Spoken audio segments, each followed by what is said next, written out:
9, 8, 7, 6, 5, 4, 3, 2, 1, 0. Women's Wrestling Talk, the #1 women's wrestling network on the planet.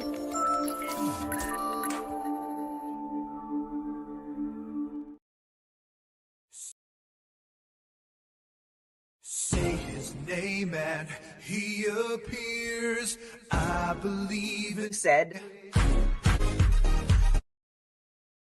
What up, peeps? What up, peeps? What's going on? It's Monday, and if you hear the sound of my voice, that means your mayor is now in studio to recap Monday Night Raw. It's the Monday Night Mayor. Where else would you rather be on a Monday night? And yeah, it's a holiday. I know we didn't get to do live earlier, but who gives a fuck about the President's Day when you have your mayor? The only elected official that you should actually acknowledge is going to give you the best Raw talk in 30 minutes or less, whatever we do. I apologize. I know that red light went up last week, but I was on a work trip. Couldn't actually get to you guys. Didn't actually watch Monday Night Raw until later in the week. But there's a lot to discuss as we are just a nice little couple weeks away from Elimination Chamber. Our last stop, I believe, before WrestleMania. And if you've been reading the news about WrestleMania, it's not looking good. From ticket sales being low to them doing a 25% off today, which probably didn't really feel like a discount for a lot of us.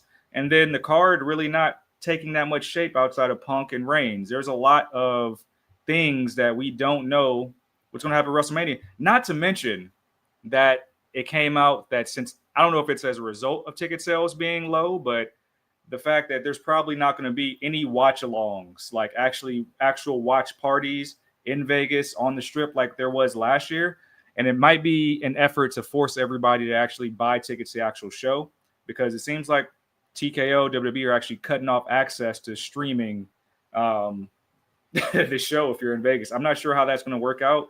You're going to piss a lot of people off in Vegas. And I won't say WWE won't be welcome back, but they're relying on that tourism for people who can't spend thousands of dollars to go to the show. And like last year, I know us and WWT fam, we were at the Palms watching the show, and there was so many other places you can watch WrestleMania, at the hotels, at the casinos, and I hope they don't ruin that by doing that. But we'll see, man. We'll see. We had a packed Monday Night Raw. I would say it was I'll give it a C plus if I'm being honest. The action was cool, some storylines further, but it felt like more the same in recent weeks. I think we had some more stuff happen last week, but I mean, we opened up with rinse and repeat. The Usos coming out. They were interrupted by the Vision, interrupted by LA Knight. We get a 6-man tag. War words. I'm happy that LA Knight actually addressed the elephant in the room, that him and the Usos don't really see eye to eye. But we got this for like, I don't know, the 100th time. The Usos, LA Knight taking on the Vision. But it seems like we have to pivot, because what we know from last week is that Braun Breaker had surgery to avoid a herniated disc, I believe.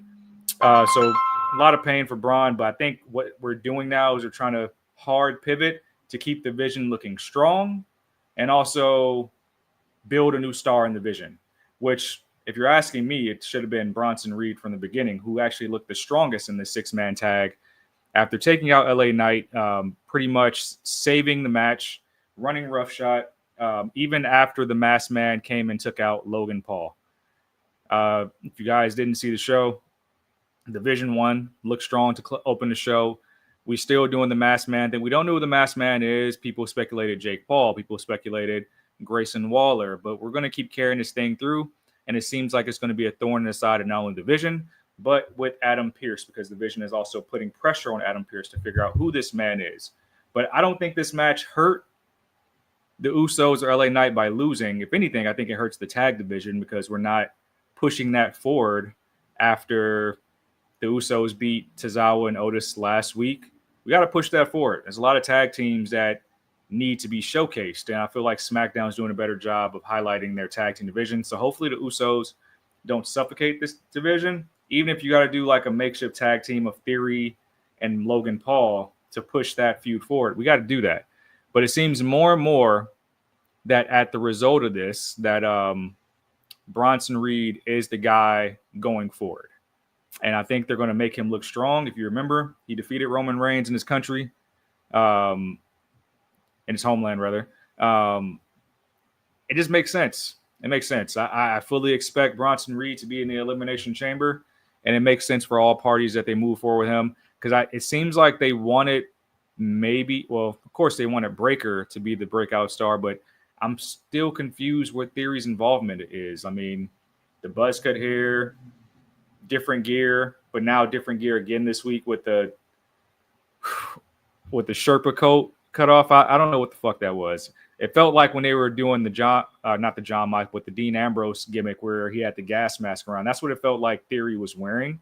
And I feel like they're trying to make him stand out, and it's not working.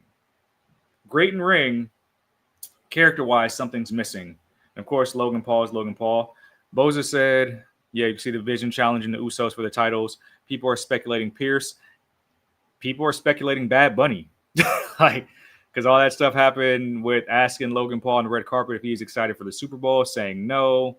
The Puerto Rico stuff. I mean, if it's Bad Bunny, I think that would be a great reveal if they do that, because it gives you a match on the WrestleMania card that will absolutely draw ratings for sure. But the Vision pick up the win in our first action of the night. Masked Man did another drive-by, and he survived being attacked. But Reed was the breakout star there. Next match we had up, qualifier match for the Elimination Chamber. We had Asuka, Natty, and Bayley in triple threat. And I thought this match was good, and I thought it did a lot to make Natty look strong.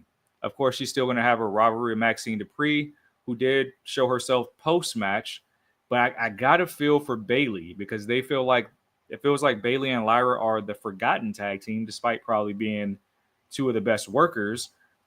And then, of course, Natty didn't take the pin here because you want to keep her looking strong with this new rendition of her character. But Natty, I mean, I'll be saying some slanderous stuff on here, but Natty was pulling some shit out. If you guys saw what I saw Natty do a fucking Batista bomb.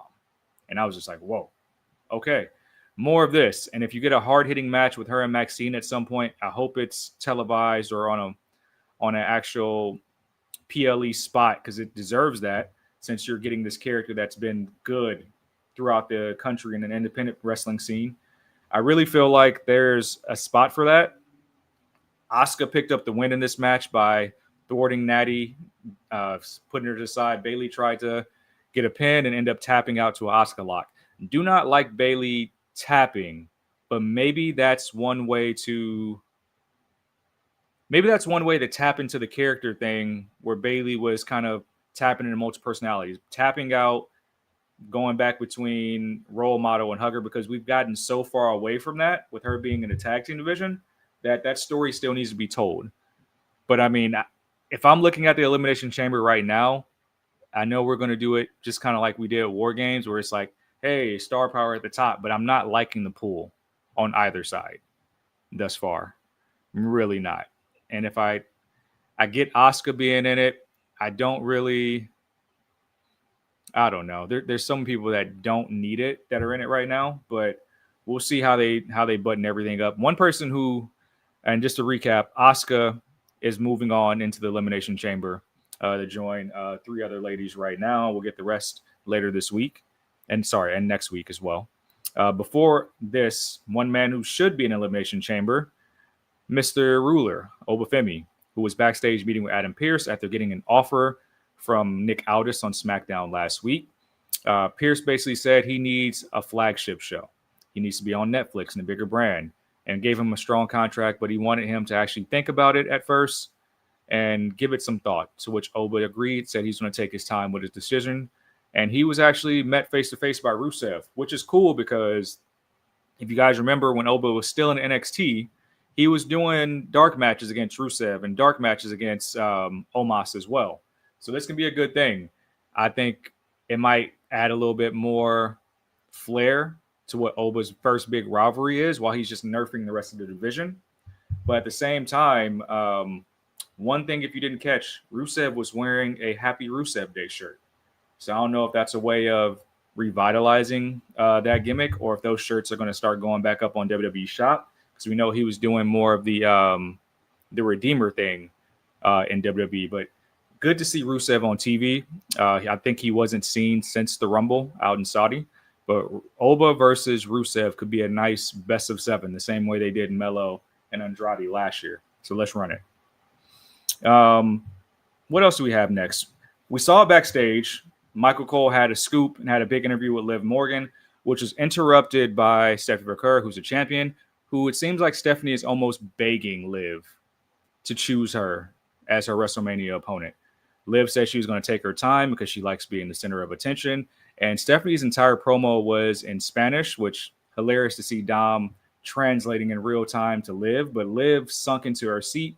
And if you go back and look at some people who transcribe this on social media, basically what Stephanie was saying is like, Liv, you're spoon-fed. You never got it out the mud. So why would I be worried about you? And I'm going to embarrass you if you choose me at Mania, because I'm not just doing this for me. I'm a fighting champion, and I'm doing this for the women's division because you were spoon-fed, handheld, everything to get to this spot. You don't deserve to be a champion like me because I'm a fighting champion. Basically, just paraphrasing what Stephanie said, but it kind of left Liv shook the rest of the night to where she cried in the Judgment Day clubhouse. Raquel had to take her to go get some fresh air, touch some grass, because the promo really shook her. So I'm interested that they're going in that direction to make Stephanie look strong, because to me, they've stripped away so many things already that made Stephanie look dope. And I think they're trying to scramble to build it back up. Like, and I'm talking about the entrance music, because that was really a big thing to make Stephanie lose. Like, her aura was already there. We didn't need to change anything about her. We needed her to wrestle good matches. I think having the back and forth ankle injury of Raquel made her look weak, even though she was still showing up on Raw weekly. And it's like, I don't know what we're doing. And at this point, I think it would be more interesting if Liv chose Jade, because there's some background storytelling there from when Jade debuted at the Royal Rumble in Tampa that you can really tie into. And since we don't know what we're doing with Jade yet, like I don't know if she's a babyface, I don't know if she's a heel.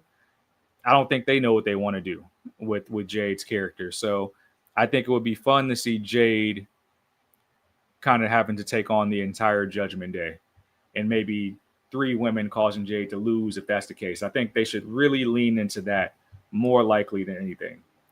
We heard from CM Punk, who came out and talked about being a fighting champion in a promo and how he might be pissing people off by ruining the dream match with him versus Roman Reigns at WrestleMania, but he still wants to challenge so many people. He said Gunther has a shot coming for retiring AJ Styles.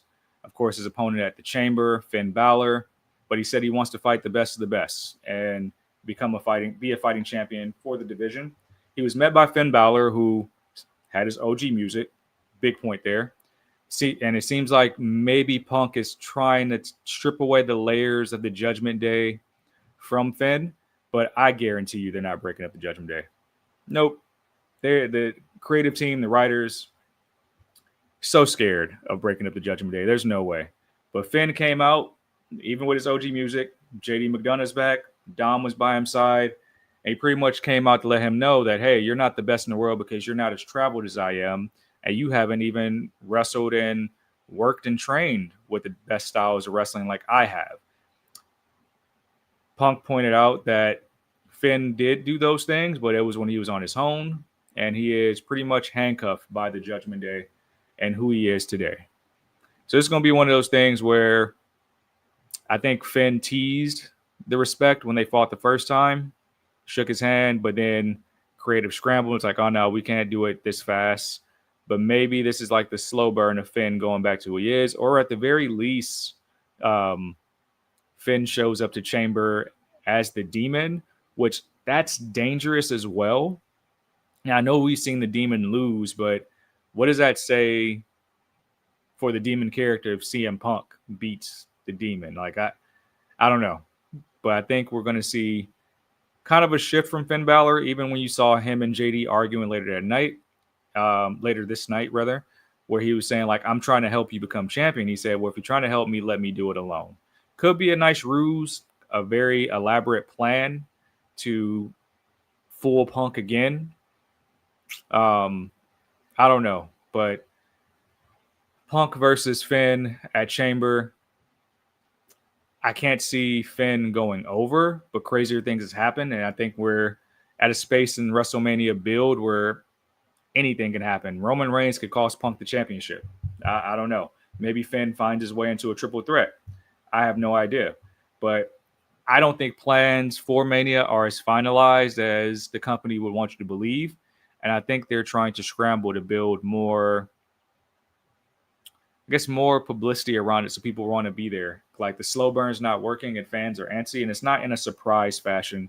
Fans want to know, like, hey, why am I spending $2,000 for something that looks like it can happen on Monday Night Raw?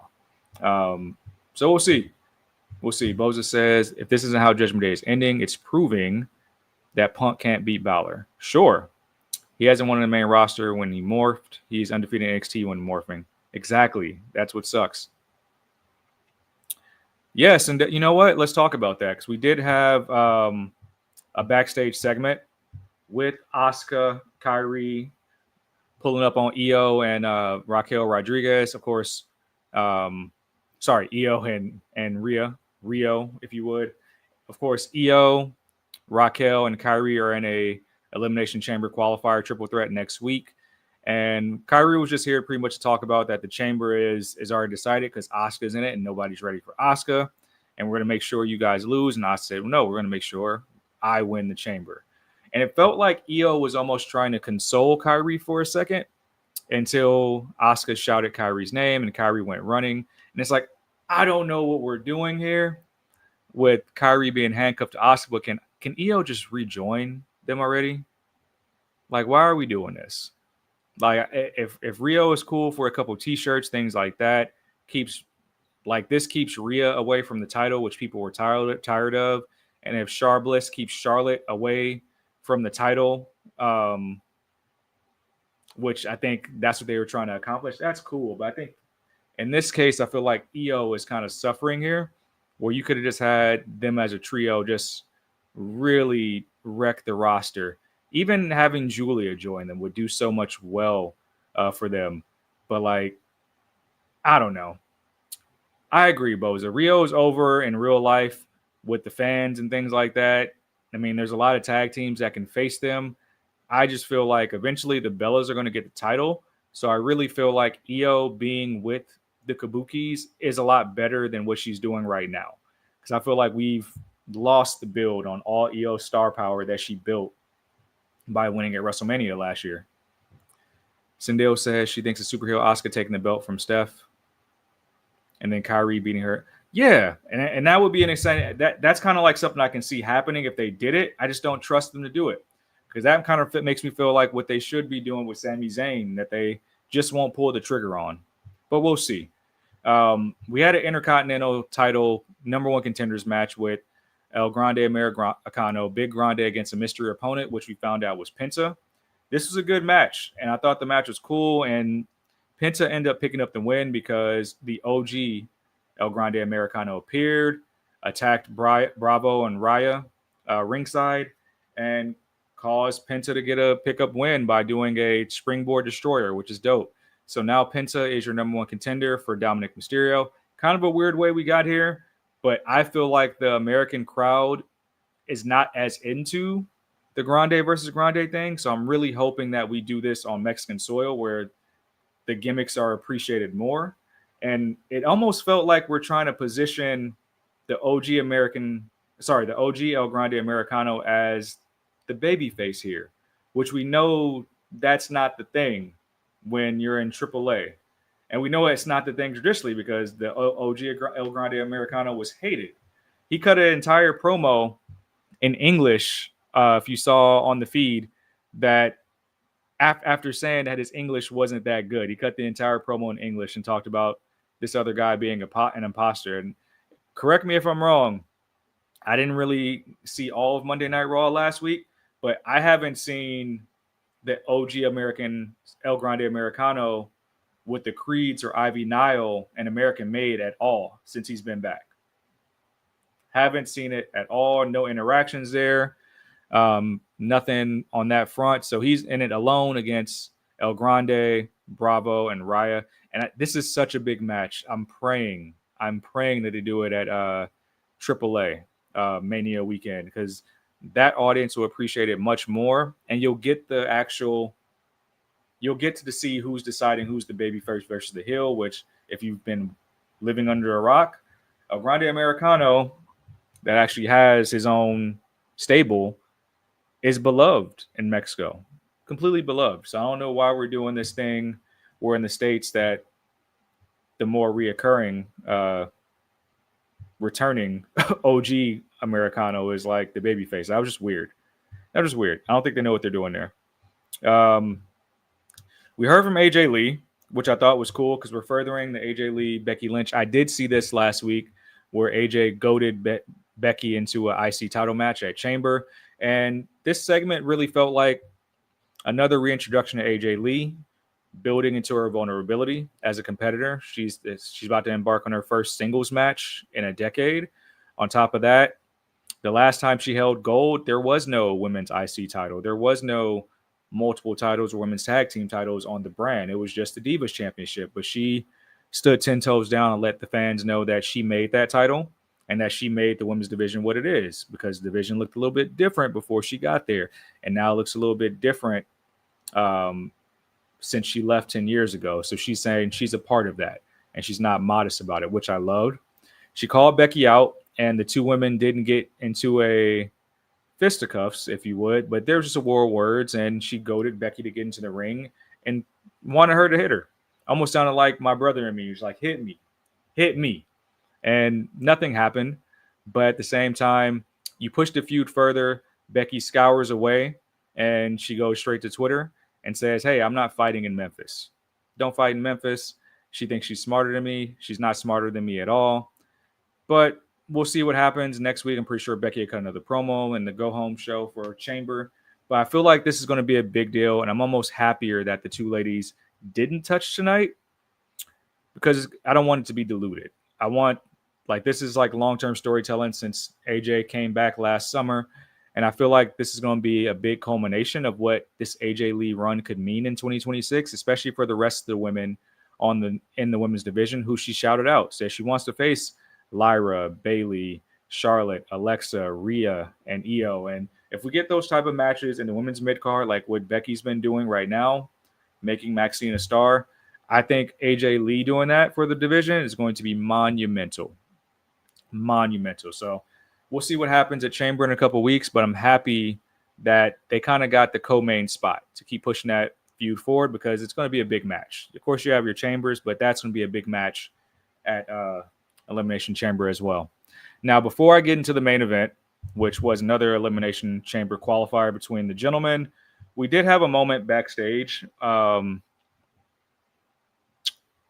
don't know how to describe this, but we had a mystery box that Pierce saw that said, don't open until Elimination Chamber. Pierce saw the mystery box, said, was it addressed to me? And he said, the staff worker said no. He said, we'll send it to SmackDown and let Nick Aldis deal with it. Here's where I hate suspending my reality in wrestling, because like I'm supposed to believe that a person is residing in this box with no oxygen, whatever you want to believe, for 2 weeks. But this is a way that this is a kind of a corny way that the writers have decided that, hey, we're going to have a debut at Elimination Chamber or some type of big reveal. And you got to believe it's Jericho, because when Jericho debuted at the end of the countdown in 99, that was in Chicago. And of course, Elimination Chamber is in Chicago. Don't know why we did it this way instead of like a Royal Rumble entry, but like let you guys let me know in the chat who you guys think it is. Is it Jericho? Is it going to be one of those stupid things like Vince McMahon's like golden egg? Like what are we going to get in the box? Keep in mind, it's a pretty big box, very big box. So I don't know what it's going to be, or why we're doing something this way.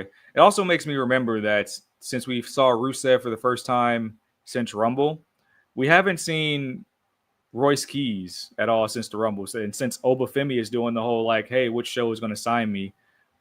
Why haven't they done that with Royce Keys yet? Like, hey, big free agent, which brand do you want to sign with? Do we have a shortage of like free agent frenzy that we can't do that with him as well?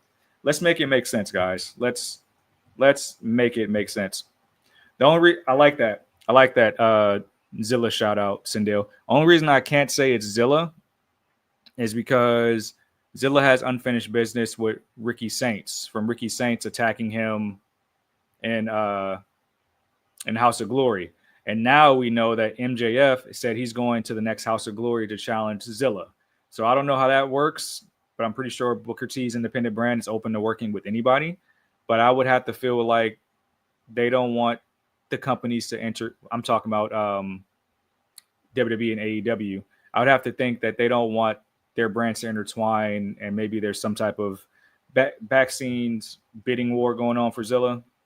I don't know, but that's a good call out. But Zilla's even been saying he's going to come to NXT and attack Ricky Saints, but I don't know what's going to happen there. Don't know. But our main event, Gunther, Dominic Mysterio, Young OG, Javon Evans, triple threat to see who's going to be the next man in the Elimination Chamber. And I thought this was a great match. I thought it was a way to showcase Gunther being dominant, because I think everybody thought far and wide that he might win this match or that Dom would steal it. And I love that even there was moments that even Dom cheated to try to win this match. But it ended up being, I honestly thought Dom was going to get it when Gunther had Evans in the sleeper and he hit the frog splash. Didn't happen there. But we ended up seeing a returning Dragon Lee taking out Gunther with the ring bell, which allowed enough space for Young OG to hit an OG cutter on Dom, get the win. Young OG is going to Elimination Chamber with the likes of LA Knight, Cody Rhodes, and I believe also Randy Orton right now. And I thought that was a really big deal for Javon, especially in lieu of everything that went on today and all the discourse around Javon by Kevin Nash's comments saying he needs to be more urban. And I think we have to remember that this is a 21-year-old kid. Of course, he's going to be excited and happy to be on the main roster at this age where so many other people get caught in developmental for years. So he has a gift, and he's really relying on what got him to the dance. And there's nothing wrong with that. And I really hope Kevin Nash saw a lot of the backlash and retorts to his comments and comes and makes a public apology, because he's usually on the right side of history. And that was like very unbecoming of big, sexy Kevin Nash, if I'm being honest. But big moment for Javon Evans. And I think it's huge that he's going to be in the chamber because, one, we're going to see an amazing spot, maybe an OG cutter off the top of the cage. Hopefully Bronson Reed is in that joint as well, so we actually get some tsunamis in there as well. But as far as next week is concerned, we actually have, I believe, 2 Elimination Chamber qualifiers. I mentioned one, Raquel Rodriguez, Io Sky, Kairi Sane, Sindel. I think we are on the same wavelength. I'm pulling for Kairi to actually be in the chamber if possible.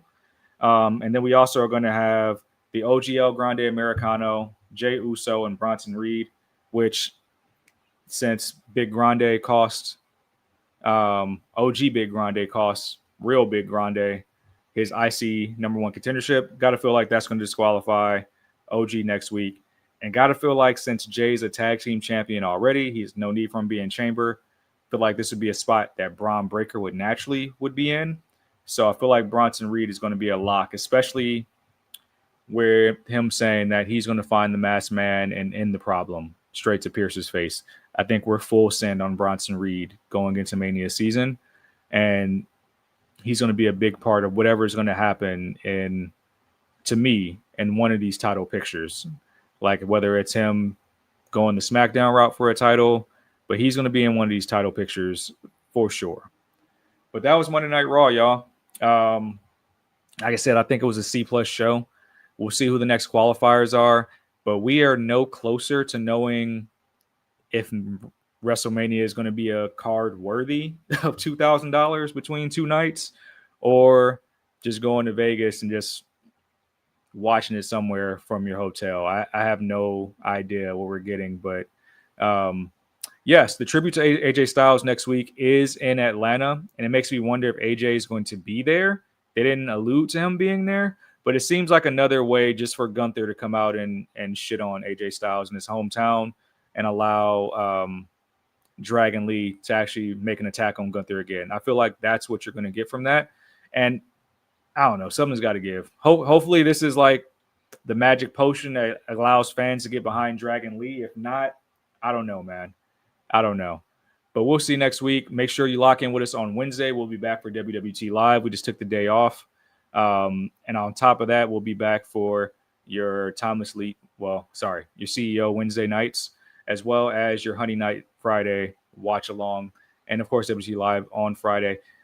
Tap in with us if you're in the LA metro area and stuff like that. I think I'm going to actually go to Cosm and watch Elimination Chamber. So if you're in the area, pull up on me. Let's grab some drinks and stuff like that. Let's have fun as a community this year. We're going to be making sure we give you guys as much content as we have, as content as we can. No, TK is pulling up with some stuff from All Caribbean Wrestling that I'm sure she'll share when she gets back. And of course, we're building for Mania season. Make sure you guys tap in with the Kayfabers on Thursday night as well. But I'll be back with you guys next week for the Monday Night Mayor watch along next week. And hopefully we get more build and figure out what we're building for WrestleMania, because it costs a lot of money. 25% off ain't enough. And we just want a good show, right? But appreciate y'all rocking with me tonight. I got to get to bed. Got work tomorrow. This has been the Raw Post Show with your mayor on Mayor's Day, not President's Day, on Women's Wrestling Talk, the #1 women's wrestling network on the planet. Peace, y'all. Thanks for joining WWT. Don't forget to like us on all social media platforms at WW Talk Pod.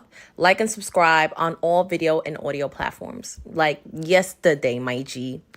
And check out our website at www.talkpod.com. Thanks for watching Women's Wrestling Talk, the #1 women's wrestling network on the planet.